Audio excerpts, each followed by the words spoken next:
आओ सुनाऊं कहानी। लाइक शेयर सब्सक्राइब कमेंट करना ना भूलें। आप देख रहे हैं इश्क़ वफ़ा एपिसोड 3। आपका बहुत धन्यवाद दोस्तों, जो कहानी सुनते हैं, पढ़ते हैं, लाइक करते हैं और सबसे बड़ी बात कमेंट करते हैं। कोई डाउट हो उसे क्लियर करते हैं, उन दोस्तों का बहुत बड़ा आभार। और वर्षा जी, आप पूछ रही थी कि गाना क्यों नहीं गाते हैं अब। तो सबसे पहले तो आपका बहुत बहुत शुक्रिया, आपने ये सवाल पूछा। तो इसका जवाब ये है कि टाइम की कमी के कारण बस सॉन्ग अवॉइड कर देते हैं, क्योंकि इन दिनों स्टडीज़ काफ़ी बढ़ी हुई हैं, कॉलेज वर्क चल रहा है, तो इसीलिए बस। फिलहाल आप कहानी एंजॉय कीजिए। चलिए देखते हैं तीसरा भाग।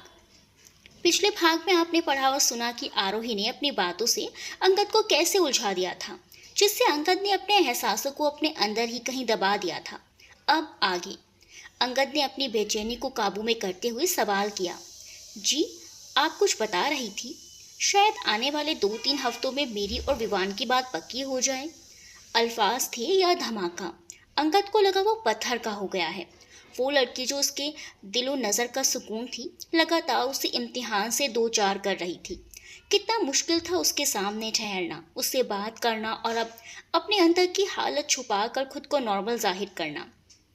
जहाँ दिल एक अलग सी खुशी महसूस करने लगता, वहाँ उसे खुद को कंपोज करना पड़ता है। और जहाँ दिल किसी मायूस कर देने वाले अल्फाज की वजह से गहराई में डूब जाता, तो उसे खुद को मुस्कुराते हुए उभारना पड़ता है। और इस वक्त अंगद के साथ भी बिल्कुल वैसा ही हो रहा था। ओह, ये तो बहुत खुशी की बात है। हालात और मौके इंसान की ख्वाहिशात के मुताबिक ढलते चले जाएं, इससे बढ़कर खुशनसीबी और क्या होगी। अंगद ने फौरन अपनी हालत पर काबू पाकर बड़े सुकून भरे अंदाज में उसे देखा। लेकिन मेरे सुकून की वजह ये खबर नहीं है, आरोही ने ठहरे ठहरे लफ्जों में बात आगे बढ़ाई। मैं खुश हूँ क्योंकि मैंने अपनी कन्फ्यूजन का जवाब पा लिया है। उसके जवाब ने एक बार फिर अंगद को चौंका दिया। अजीब नासमझ लड़की है, अंदाज कुछ और बता रहे हैं, अल्फाज कुछ और। मैं कुछ समझा नहीं। दरअसल उसने धीरे धीरे कहना शुरू किया, मेरा रिश्ता विवान से मेरे घर वालों की मर्जी से हो रहा है। मैं हरगिज उससे शादी नहीं करना चाहती। क्या? वो हैरान होकर उसे देखे गया। अंगद के दिल पर पड़ा बोझ आरोही के इन चंद अल्फाज से कुछ लम्हों में हवा हुआ, लेकिन अंगद को ये खुशी खुद तक रोके रखनी थी। उस दिन आपने कहा था कि आप खुश हैं। अंगद ने उसे गौर से देखते हुए सवाल किया। जी बिल्कुल कहा था, लेकिन विवान से रिश्ते के बारे में नहीं, बल्कि अंकल की फैमिली से संबंध कायम होने की वजह से कहा था। ओह, अब बात को समझ में आने लगी थी। अंगद का दिल बड़ी तरंग में धड़का। तो आरोही की ये खुशी से चमकती आंखें, ये शरारतें, ये शोखियाँ मेरे यहाँ मौजूद होने से जुड़ी हुई हैं।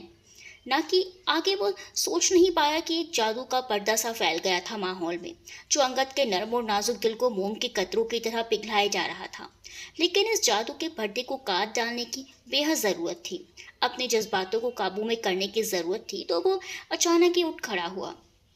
मुझे ऑफिस का बहुत सा काम करना है, माफ़ी चाहूँगा, कहते हुए वो दरवाजे की तरफ बढ़ा।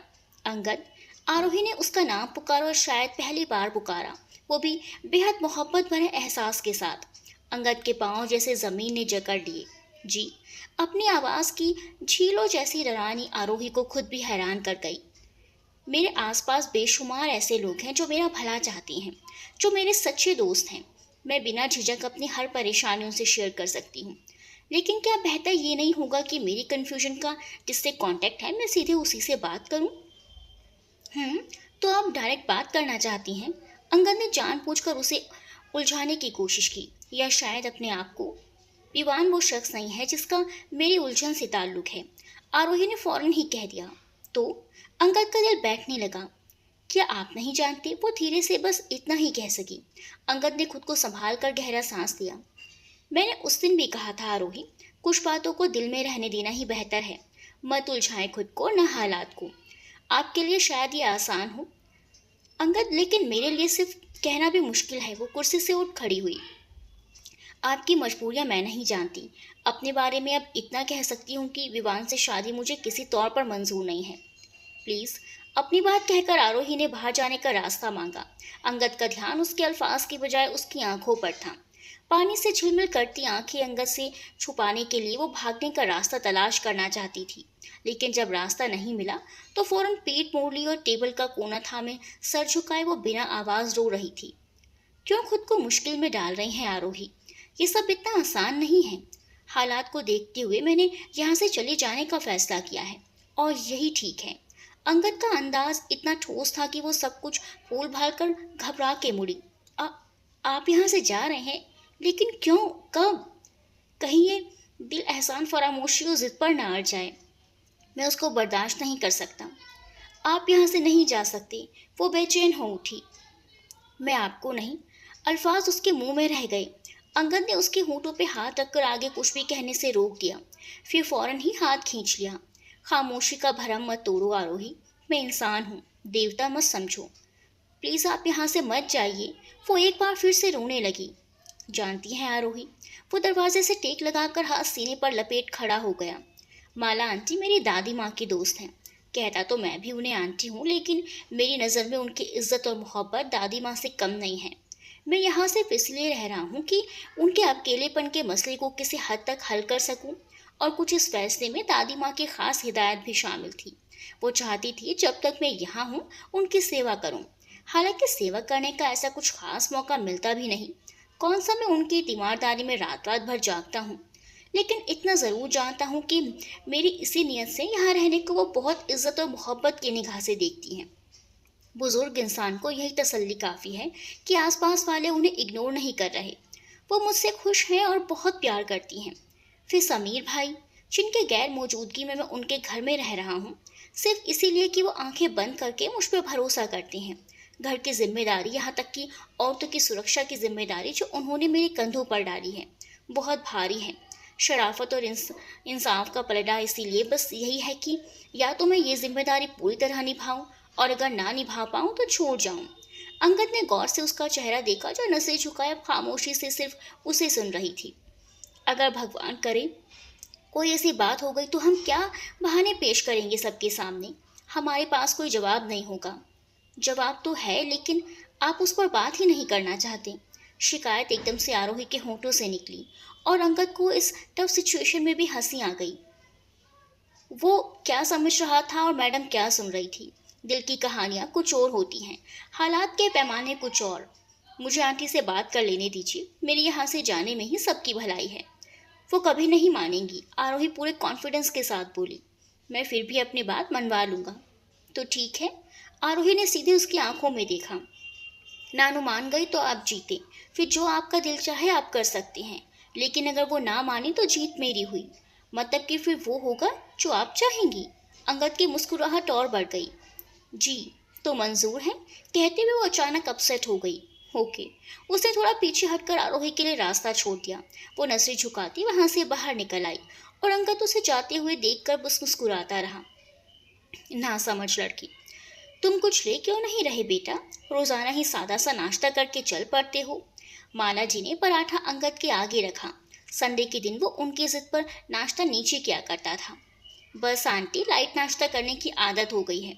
वैसे भी अच्छा नहीं लगता कि आप सब मेहमानों की तरह मेरी खातिर करें। उसने अपनी तरफ से बात की शुरुआत की। कैसे गैरों वाली बातें कर रहे हो बेटा? माँ अपने बच्चों का ख्याल रखती है तो क्या मेहमान समझ कर रखती है? उन्होंने मोहब्बत से खुद ही पराठा अंगद की प्लेट में डाला तो वो कुछ शर्मिंदा हो गया। बच्चों का भी तो फर्ज बनता है कि माँ की सेवा करें, लेकिन मैं तो आपके लिए वक्त भी नहीं निकाल पाता। इससे अच्छा था कंपनी के क्वार्टर में रह जाता। और ज़रूरत भी नहीं है वक्त निकालने की, माला जी ने उसकी बात बीच में काट दी। जानते हो, 8 साल हो गए हैं समीर की जॉब को। मतलब 8 सालों से उसके यहाँ वहाँ ट्रांसफ़र की वजह से मैं लगातार तन्हाई का शिकार हूँ। महीने में एक आध बार शक्ल दिखा जाने को कोई आना कहता है। राजू जब सर्वेंट क्वार्टर में रात गुजारता था तो उस पोर्शन में हम 2 बूढ़ी औरतों की चौकीदारी का काम भी मेरे ही कंधों पर था। लेकिन जब से तुम आए हो, यकीन मानो सुकून की नींद नसीब हुई है। मुझसे पूछो कि तुम्हारे यहाँ होने से हमें कितनी तसल्ली, कितनी खुशी होती है। वो खुशी से प्यार भरे लफ्जों में उसके कंधे पे हाथ रखे बोलती चली गई और अंगद होंठ भींचे चुपचाप बैठा सुनता रहा। वैसे भी पिछले 2 साल से समीर तुम लोगों के यहाँ रह रहा है, तो क्या तुम्हारे घर वालों पर बोझ है? वो थोड़ी नाराजगी से बोली। अरे नहीं आंटी, वो तो समीर भाई का अपना घर है। वो बौखला सा गया। यही तो मैं कह रही हूँ। भले हमारा रिश्ता खून का नहीं है, लेकिन दोस्ती का रिश्ता खून के रिश्तों से कहीं बढ़कर होता है। आगे से ऐसी परायों वाली बात की तो समीर से कहूंगी, वो भी तुम लोगों के घर ना रहे। वो अब गुस्सा हो गई। आरोही उसी वक्त चाय गर्म किए डाइनिंग टेबल के पास आई। अंगद ने एक उड़ती पड़ती नजर उस पर डाली। वो होंठ दबाए हल्के हल्के मुस्कुराए जा रही थी। ये बात नहीं है आंटी, आप मेरी बातों से कुछ और मतलब ना निकालें। दरअसल ऑफिस में काम का बर्डन आजकल ज़्यादा हो गया है, आने जाने में काफ़ी वक्त लग जाता है। मैंने सोचा वहीं रहूँगा तो करीब होने की वजह से आसानी हो जाएगी। ट्रैवलिंग से बच जाऊँगा तो ऑफिस का काम करने के लिए वक्त भी निकल आएगा। वो हरगिज हार मानने को तैयार नहीं था। आरोही का बुरी तरह खून खौल उठा। वो नथनी फुलाकर वापस मुड़ गई। रहने दो, ये दूर नजदीक। माला जी ने लापरवाही से हाथ लहराया। जानते भी हो अकेले रहने में कितनी तरह की प्रॉब्लम्स होती हैं। आने जाने का तो बचा लोगे 1-1.5 घंटा, मगर 10 दूसरी जिम्मेदारियों का बोझ सर पे आ पड़ेगा। फिर इतने काम से भी जाओगे जितना यहाँ आकर क्या करते हो। वो अंगद के हालातों से बेखबर बोलती चली गई और अंगद को समझ नहीं आ रहा था कि अब कैसे उन्हें कन्विंस करे। अरे भाई रुक क्यों गए, खाना खाओ। और हाँ, अगर आगे इस बारे में सोचा तो सीधे फ़ोन लगाऊंगी तुम्हारी माँ को।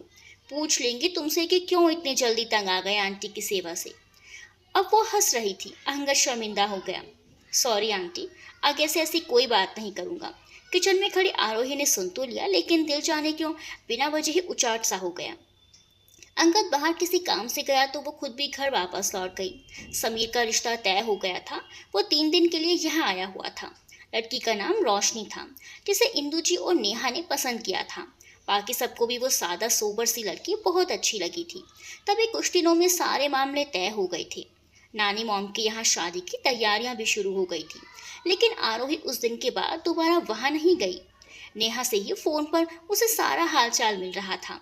बल्कि संडे के दिन उसकी मॉम और साक्षी माला जी को मुबारकबाद देने गई। तभी वो तबीयत की खराबी का बहाना करके घर पर ही रुक गई। अंगद के मामलों में जल्दी करके अब बहुत ज़्यादा पछतावे से दो चार हो रही थी। अपने एटीट्यूड को मारकर उसने अंगद से बात करने के लिए जो ढेरों हौसले अपने अंदर पैदा किए थे, अब वो उसे बहुत ही तकलीफ दे रहे थे। वो अपने पत्थर दिल तो पिघलाना चाहता ही नहीं था। आरोही का दिल चाहा कि कह रहे उससे कि मत देखा करो मेरी तरफ इतने अपनेपन से, मत मुस्कुराया करो चुपके चुपके मेरी बातों पर, ना किया करो मजबूर मुझे खुद की तरफ देखने के लिए, मत आया करो मेरे सामने। फरेब है ये आंखें, ये हंसी, ये दिल लगी, मैं ही पागल थी। वो तकिए में मुंह छुपाए बेआवाज रोती रहती। नेहा और नानी बुला बुला कर थक गई, लेकिन वो कोई ना कोई बहाना बना देती। कभी समीर खुद उससे मिलने आ गया। क्यों मेरी प्यारी डॉल, मामा से मिलने का कोई प्रोग्राम नहीं था? उसने आरोही के सर पे प्यार से चपत लगाई। सॉरी मामा, मुझे रात ही पता चला। आप कब तक यहाँ हैं? वो शर्मिंदा हो गई। बस बेटा, कल शाम वापसी है। ट्रीट मांग मांग कर परेशान कर रहे थे, मजबूरन आना पड़ा। वो थोड़े शर्मा से गए। ट्रीट तो हमें भी चाहिए मामू, ऐसे तो बिल्कुल छुट्टी नहीं मिलेगी। वो पूरी तरह मूड में आ गई। तो ठीक है, फिर चलो मेरे साथ। क्यों साक्षी? उसने दोनों को साथ चलने की ऑफर दी। सॉरी मामा, आज मेरे भी मामा आने वाले हैं, फिर टाइम नहीं मिलेगा। तो आरोही के पास आ गई। साक्षी ने मुंह बिचकाते हुए कहा, और तुम? समीर ने आरोही की तरफ देखा तो वह सोच में पड़ गई। फिर से उस बेवफा का ख्याल आ गया। चले जाओ आरोही, मामा के इतने मेहमान आ रहे हैं, आई अकेली परेशान हो जाएगी। दीपा जी ने जिद की तो आरोही ने हाँ में सर हिलाया। काम काज की ज़्यादा दिक्कत नहीं है दीदी, दोस्तों की फरमाइश है कि सब कुछ बाहर से मंगवाया जाए, बल्कि गैदरिंग वो घर पर ही करना चाहते हैं। चलो कोई बात नहीं, सर्विंग वगैरह है, मदद कर देंगे। आ जाओ फिर यहाँ से इंदु दीदी के घर जाऊंगा, वहाँ से नेहा को भी साथ ले लेते हैं। समीर कहते हुए उठ खड़ा हुआ तो आरोही ज़रूरी सामान लेने अपने कमरे में आ गई। और कुछ देर बाद वो समीर विला में थी। काम वाम तो वहाँ वाकई ज़्यादा नहीं था, लेकिन नेहा और उसने खुद ही ड्राइंग रूम की सेटिंग चेंज करने का इरादा कर लिया। मेहमानों को रात पे आना था। समीर माला जी को रूटीन चेकअप के लिए हॉस्पिटल ले गया। 2 घंटे जी तोड़ मेहनत के बाद उन्होंने ड्राइंग रूम का नक्शा काफ़ी हद तक बदल दिया था। और अब नेहा थक कर सोफे पर लंबी हो चुकी थी और बिना चाय कॉफ़ी पिए बिल्कुल भी हिलने के मूड में नहीं थी। आरोही आई को कॉफ़ी का कहने के लिए किचन की तरफ जा रही थी जब अंगद सीढ़ियाँ उतर कर लॉन्च में आया। आरोही ठिठक कर हैरत से उसे देखने लगी, क्योंकि उसके हिसाब से तो अंगद को इस वक्त ऑफिस में होना चाहिए था। अंगद ने उसके बेतरतीब हुलिये पर एक निगाह डाली तो आरोही को होश आया। फौरन आस्ती ने नीचे करके दुपट्टा सही किया और उससे पहले ही किचन में दाखिल हो गई। वो भी शायद उधर ही जा रहा था। आरोही को आई कहीं नजर नहीं आई तो वापसी के लिए पलटी, लेकिन वो अब किचन के दरवाजे तक आ चुका था।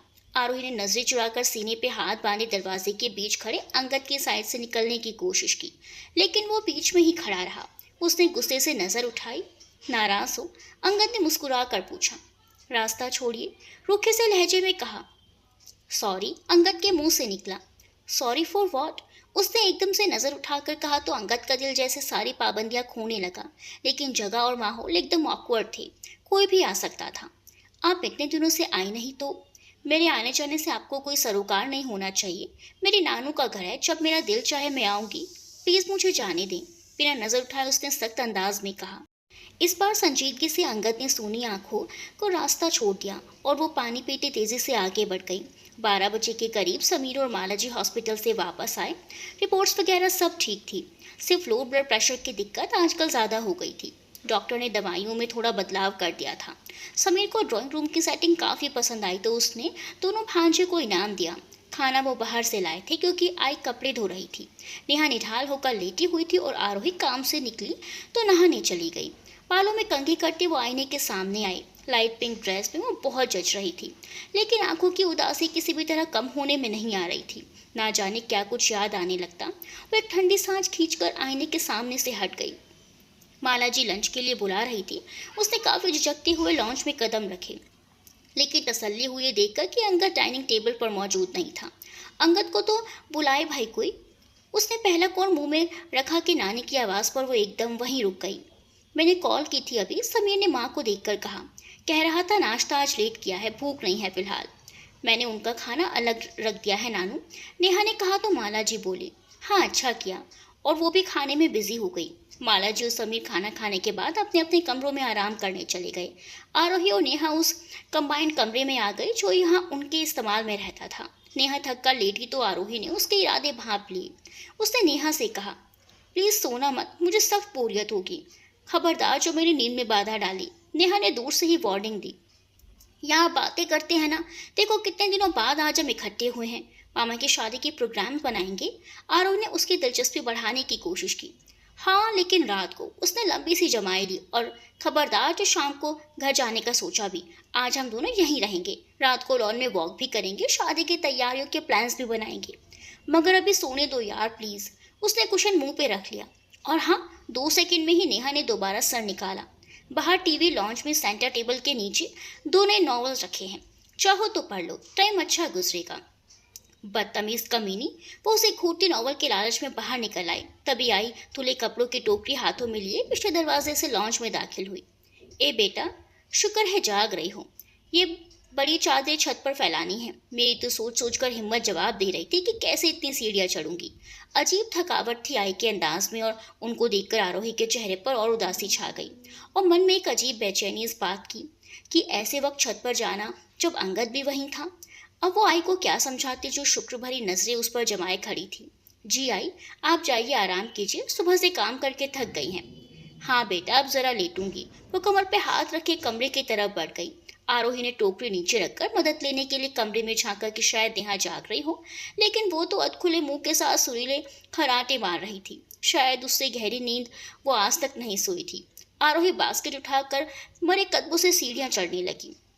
सीढ़ियों के आखिर में लंबा कॉरिडोर आता था, जिसके बाएं हाथ पर अंगद का कमरा और दाएं तरफ बाथरूम और स्टोर थी। कॉरिडोर से निकलते ही खुला बरामदा और सहन आ जाती थी।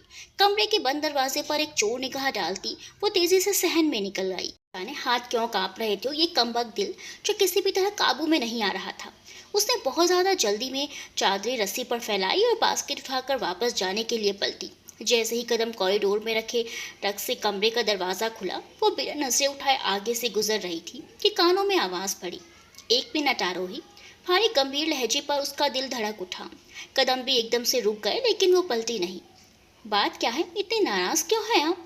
देखिए आप वो गुस्से से मुड़ी और उंगली उठाकर वार्निंग के अंदाज में कुछ कहते कहते जाने क्यों अटक गई। अंगद दरवाजे के चौखट से पीठ टिकाए बड़ी गौर से उसी की तरफ देख रहा था। जी जी देख रहा हूँ। गुस्सा करती आप और भी अच्छी लगती हैं। कुछ देर पहले की उदासी का साया तक नहीं था और अब आरोही पर नरम फुहार बरसाते अंगद के लहजे पर उसका और ज्यादा दिल भर आया। उफ, ये आंसुओं का समंदर। वो तेजी से आगे बढ़ा।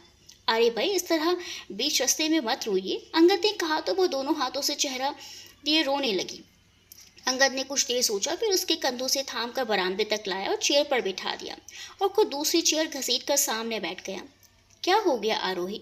मुझे कुछ कहने का मौका तो दो कम से कम, और भगवान के लिए इस बिन बादल बरसात को जरा देर के लिए रोक दे। उस दिन मैं शर्त हार गया था, अब जीत गई थी।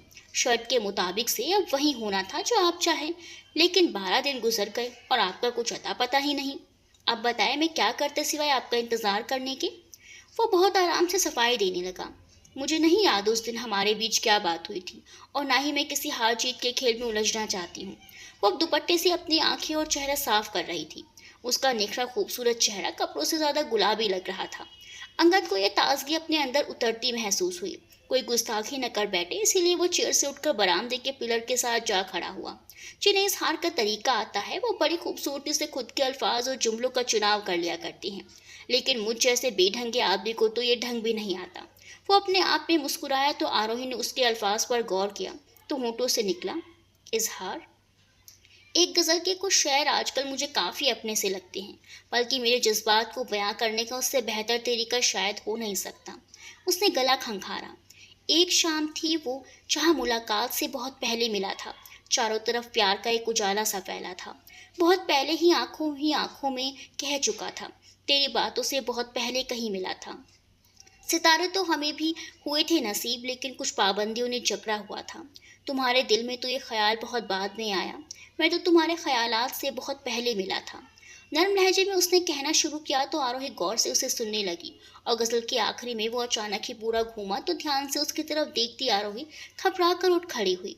अंगद कुछ कदम चलकर बिल्कुल उसके सामने आया। जो हकीकत है वो तो बस यही है, और बीच में एक सफाई जो उससे भी ज़्यादा ज़रूरी है, वो ये है कि किसी पहल का जिम्मेदार खुद को कभी मत समझना। मैंने जो कहा वो सब रिएक्शन था उस हकीकत का जो मुझसे आपको हुआ। एहसास था उस जज्बे का जो मेरी निगाह से आप तक पहुंचा। पैगाम था उस मोहब्बत का जो मेरी मुस्कुराहट में छुपा आपको नजर आया। आज से हर फायदा वो नुकसान शर्त है जो मैंने आपसे की है। हाँ, मेरी पहली नज़र की मोहब्बत थी, लेकिन जिसका एहसास मुझे भी बहुत बाद में हुआ। जानती हैं कब? आरोही ने बड़ी मुश्किल से पलकें उठाकर अपनी आंखों में देखा। मैंने वो 2 घंटे कांटों पर गुजारे थे उस रात आपने अपने दोस्त की शादी में गुजारे थे। मेरा दिल चीख चीख कर बस एक ही बात कहे जा रहा था कि आरोही कोई शादी में जाने से रोक लो, क्योंकि कुछ ऐसा होने वाला है जो तुम्हें उससे जुदा कर देगा। जाने कैसे कैसे वहम सता रहे थे। आपको यही सलामत देखकर जान में जान आई थी, लेकिन उस दिन जब आपने बताया कि वहाँ आपकी मुलाकात पहली बार विवान से हुई, जिसे देखते ही ना सिर्फ आपको पसंद कर लिया बल्कि घर में इस बारे में आपकी शादी की बातें भी होने लगी थी, तब मुझे समझ आई कि जुदाई के इस वहम की हकीकत क्या थी। और तभी पहली बार अपनी उदासियों की भी। एक साथ ढहा खींचकर उसने आरोही की तरफ देखा, जिसकी सारी नाराजगी, सारे गिले शिकवे पल में हवा हो गई थी, और गुस्से की जगह पे एक हया भरी सुर्खी ने ले ली थी। वो खुश थी, और इतनी खुश थी कि चेहरे की खूबसूरती हर भेद खोल रही थी। अंगद का दिल एक अनजाने खतरे से कांप उठा। भले मोहब्बत का इजहार अब हो चुका था जो उसकी हार से जुड़ा था, लेकिन हालात की संगीनी और नज़ाकत उससे बदलने नहीं जा सकती थी। मैंने बहुत कोशिश की थी आरोही कि खुद को बचा कर चलूं ताकि किसी खराबी का खतरा पैदा ना हो, लेकिन शायद मेरा अमल मेरी सोच के खिलाफ था। लेकिन हमारी सोच और नियत अगर दोनों साफ हैं तो हम पछतावों में क्यों घिरें? आरोही ने बहुत देर बाद उसकी बातों में हिस्सा लिया, क्योंकि मैंने कहा था कि मैं बगावत, बहस और लाचारी को बर्दाश्त नहीं कर सकता। आप दुआ करना कि हालात हमेशा ठीक बने रहे। कहते हुए अंगद ने कॉरिडोर की तरफ इशारा किया तो आरोही बास्केट उठाकर साथ चलने लगी। आज चली जाएंगी? अंगद ने टॉपिक बदलने की कोशिश की। जी नहीं, कल सुबह मामा आएंगे तो उसके बाद मैं भी चली जाऊंगी। मतलब मेरे ऑफिस से आने तक आप यहाँ ही नहीं होंगी? उसने हल्का सा शिकवा किया तो आरोही मुस्कुराने लगी। इस बार तो नहीं, अगली बार, मगर वीकेंड के आसपास आऊंगी ताकि आपकी छुट्टी हो। थैंक्स। वो मुस्कुराकर सीढ़ियों से थोड़े पहले रुक गया और आरोही नीचे उतर गई। क्या हुआ? आरोही से बात नहीं हुई? यामिनी जी ने किताब से नजरें हटाकर बेटे को देखा, जो बहुत ज़्यादा मूड ऑफ के साथ रिसीवर क्रडिल पर रख रहा था। हाँ, वो अपनी नानी के घर गई हुई है, बल्कि मोस्ट ऑफ द टाइम यहीं पाई जाती है। विवान का मूड बाकी बहुत ख़राब था। भाई, उसकी नानी मॉम बीमार है, वो उसका ख्याल रखती है। वो बता रही थी कि 2-3 दिन वहीं रह भी जाती है। तुम उसे मोबाइल फ़ोन पर कॉल कर लो। मोबाइल नंबर नहीं है, लेना भूल गया था। वो शूलेस बांधने लगा। कहीं जा रहे हो? यामिनी ने उसकी तैयारी पे ध्यान दिया। वाइट चीज़ के साथ उसने ब्लैक एंड वाइट चेक की शर्ट पहनी थी। हल्के हल्के कोलोन की खुशबू भी उसके आने के बाद रूम में फैल गई थी। और कलाई घड़ी जो वो घर में कभी नहीं बांधता था। हाँ, एक दोस्त की तरफ जाना है, लेकिन उसकी कॉल का वेट करूंगा। करीबन 15-20 मिनट यहीं हूँ। सब ठीक है ना मॉम? विवान को लगा शायद वो कुछ कहना चाहती हैं। हाँ, मैं जानना चाहती हूँ कि तुम आरोही से शादी करने में वाकई इंटरेस्टेड हो। वाकई का मतलब? वो हैरत से हंसा। उन लोगों से मिले हमें बहुत कम वक्त हुआ है विवान, और तुमने बहुत जल्दी बहुत बड़ा फैसला सुना दिया तो बस इसलिए। क्या आपको आरोही पसंद नहीं, या आप किसी और को मेरे लिए पसंद कर चुकी हैं? विवान ने थोड़े फैलकर आराम से सोफे की से पीठ टिकाई। वो भी खुलकर हंसा। इस टॉपिक पर बात करने के मूड में था। आरोही में कोई कमी नहीं, वो हर तरह से बहुत आइडियल, बहुत नाइस है। और ना ही मैं किसी और को पसंद कर चुकी हूँ।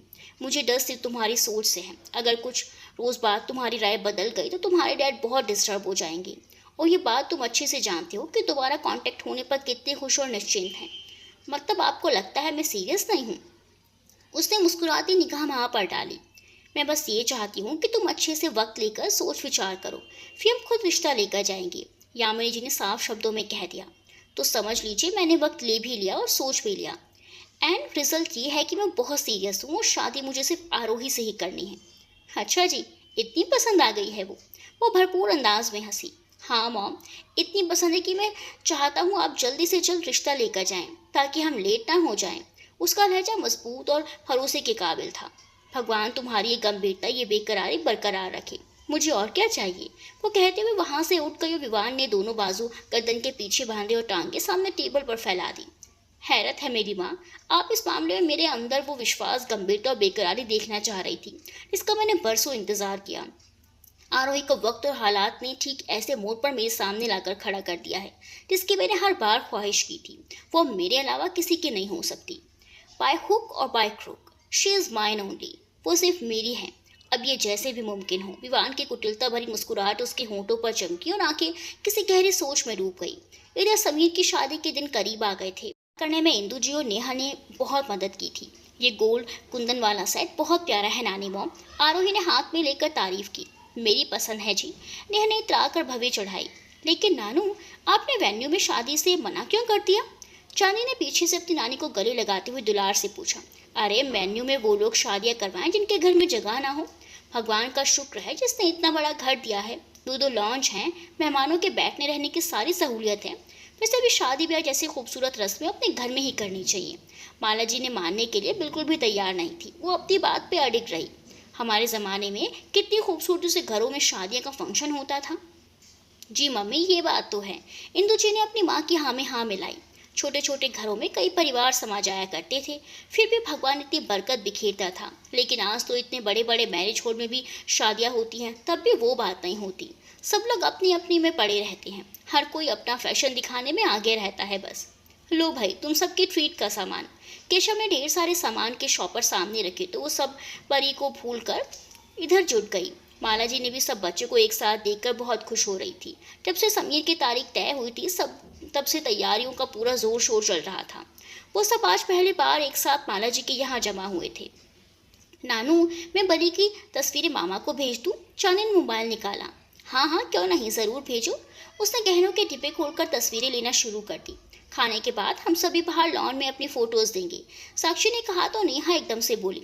हाँ, इसी बहाने तुम्हारे फोल्डर केशों में भी नई बढ़ोतरी हो जाएगी। नेहा ने छेड़ा तो साक्षी ने बुरी तरह उसे घूरा। Shut up. और आज तो ब्लू शर्ट में और भी हैंडसम लग रहा है मेरा केशु भाई। आरोही उसे जकड़कर शरारत से हंसी तो साक्षी की सांस बंद होने लगी। जोर से चीख कर मारकर उसने खुद को छुड़ाया। क्या मुसीबत आ गई है?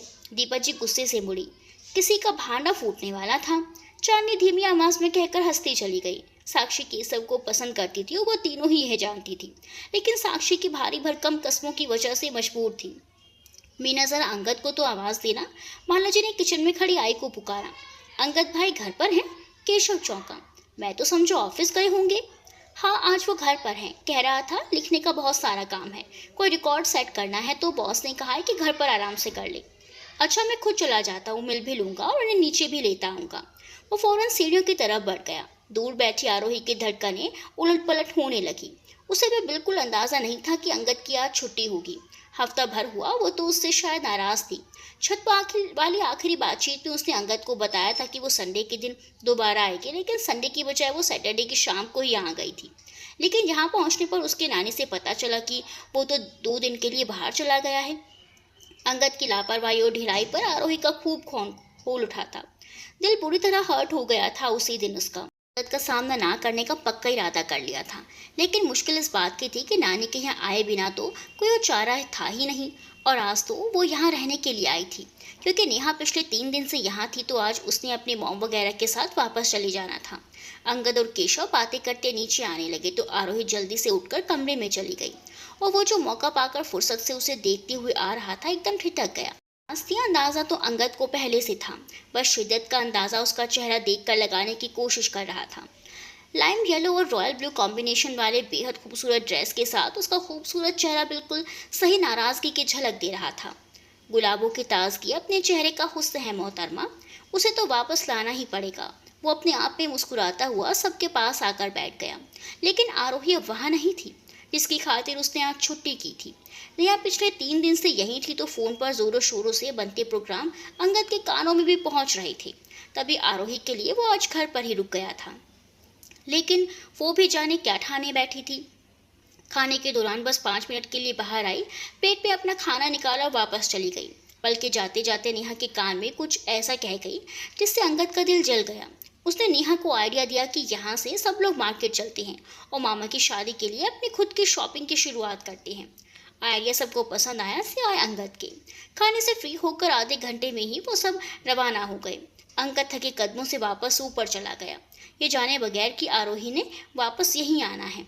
उसने समझा वहीं से अपने घर चली जाएगी। उसे जरा सा भी अंदाजा होता कि वो वापस आएगी तो बिल्कुल भी इतना उदास नजर ना आता। 4 बजे केशव और मॉम वगैरह से उसे नानी ने के घर ड्रॉप किया और घर के लिए आगे बढ़ गए। नानी मॉम को शॉपिंग दिखाने के बाद वो फ्रेश होने चली गई, क्योंकि खूब थकी हुई थी और अब उसका तैयार होने का मूड भी हो रहा था। सारा दिन अंगद से नाराज रहकर अपनी मनमानियां करके उसका गुस्सा भी काफ़ी हद तक कम हो गया था। 5 बजे गीले बालों में ब्रश करती बाहर आई तो जहन में कोई ख़ास आइडिया नहीं था। सोचा ताज़े फूलों का एक गुलदस्ता नानी मॉम के लिए बना लेती हूँ। लॉन में दाखिल हुई तो सामने ही अंगद पाइप लेकर पौधों को पानी देता नजर आया, और उसे देखते ही एक बड़ी शरारती मुस्कुराहट आरोही के होंठों को छू गई। बदला लेने के बाद मन वैसे भी काफ़ी हल्का फुल्का हो गया था उसका। अंगद की नज़र उस पर पड़ी तो बेचैन दिल ने करार पाया, लेकिन उसने जाहिर नहीं होने दिया। वो इठलाती बलखाती उसके नज़दीक आई। क्या हो रहा है जी? जहाज चला रहा हूँ, अंगद बुरी तरह जलकर बोला तो आरोही की हंसी निकल गई। उसके दिन भर के बुरे रवैये की वजह से अब वो नाराज था।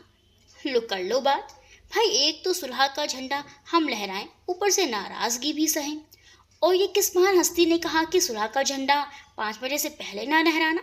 वो लगातार उसी लहजे में बोला, क्योंकि उसने जिसकी खातिर छुट्टी की थी उसने पूरा दिन अपनी जुदाई का शिकार बना डाला। अब उस दिन आपने मेरे 2 दिन बर्बाद किए, तो क्या मैं आपका एक दिन भी बर्बाद नहीं कर सकती? बड़े हिसाब किताब आते हैं। वो मुस्कुराते हुए पैर धोने लगा। 1 मिनट। आरोही ने अपना ध्यान राजू के टैप रिकॉर्डर की तरफ किया, जो गेट के अंदर की तरफ फुल वॉल्यूम में बज रहा था। पता नहीं ये सारे पिया एक जैसे क्यों होते हैं, आरोही ने मुंह बनाते हुए कहा। और ये पिया क्या होता है?